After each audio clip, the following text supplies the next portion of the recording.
La cerillera, por Hans Christian Andersen. Hacía un frío que helaba hasta los huesos, nevaba sin parar, y la oscuridad ya se había apoderado de la última noche del año.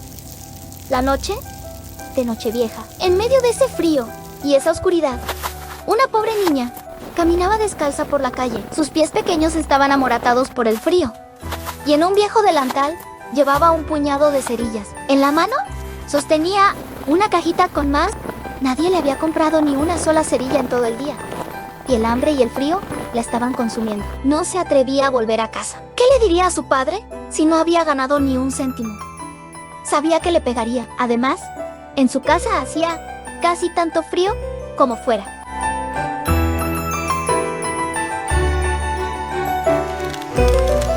Buscando un pequeño refugio, encontró un rincón entre dos casas y se acurrucó, haciéndose un ovillo. Sus manos estaban casi congeladas.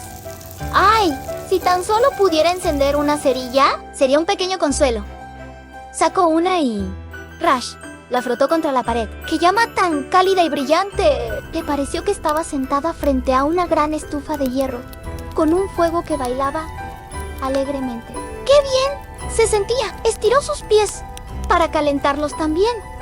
Pero de repente, la llama se apagó. La estufa desapareció y se encontró de nuevo sentada en la oscuridad, con el trozo de cerilla consumido entre los dedos.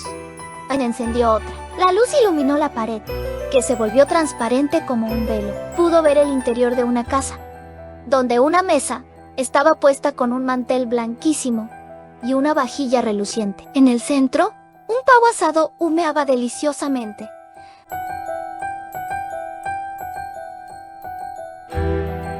Pero lo más increíble fue cuando el pavo saltó de la fuente y se dirigió hacia ella. Justo en ese momento, la cerilla se apagó y solo quedó la fría y gruesa pared delante de ella. Encendió una tercera cerilla. Esta vez, se vio sentada bajo el árbol de Navidad más hermoso que jamás había imaginado. Era mucho más grande y estaba mejor decorado que el que había visto a través de la ventana de una casa rica.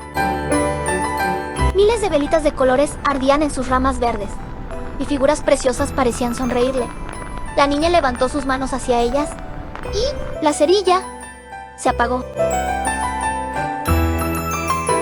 Las luces del árbol comenzaron a subir cada vez más alto y se dio cuenta de que se habían convertido en las estrellas del cielo. De pronto, una de ellas cayó, dejando una larga estela de fuego en la oscuridad. ¡Alguien se está muriendo!, pensó la niña. Recordó que su abuela, la única persona que la había querido de verdad, le había dicho que cuando una estrella cae, alguien sube al cielo. Frotó otra cerilla contra la pared. Una gran luz la rodeó y, en medio de ese resplandor, apareció su abuela, de pie, tan radiante y llena de amor como siempre.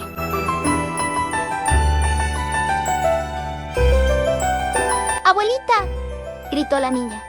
¡Llévame contigo! Sé que te irás cuando la cerilla se apague, igual que la estufa caliente, el delicioso pavo y el precioso árbol de Navidad. Para no perderla, encendió rápidamente todas las cerillas que le quedaban en la caja. La luz se hizo tan brillante como la del mediodía. Su abuela nunca le había parecido tan alta ni tan hermosa. La tomó en sus brazos y, envueltas en luz y alegría, volaron juntas muy alto, a un lugar donde no existía el frío, ni el hambre, ni el miedo.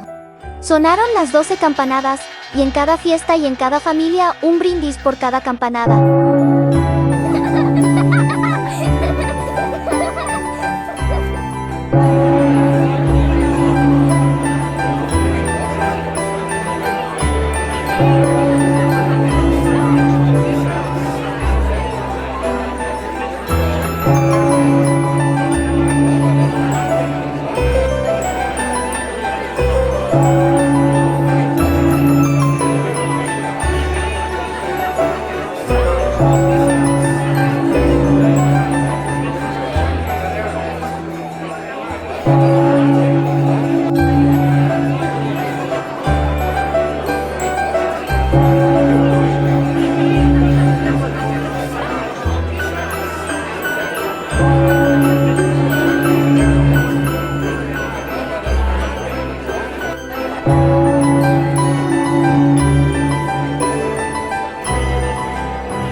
amanecer del nuevo año, la gente encontró a la pequeña en el rincón, con las mejillas sonrosadas y una sonrisa en los labios. Estaba muerta, helada, en la última noche del año. El sol de la mañana iluminó su pequeño cuerpo, con un puñado de cerillas quemadas a su lado.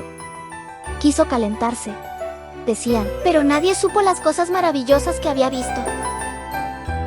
Nadie imaginó la gloria con la que, junto a su abuela, había entrado en la alegría del año nuevo.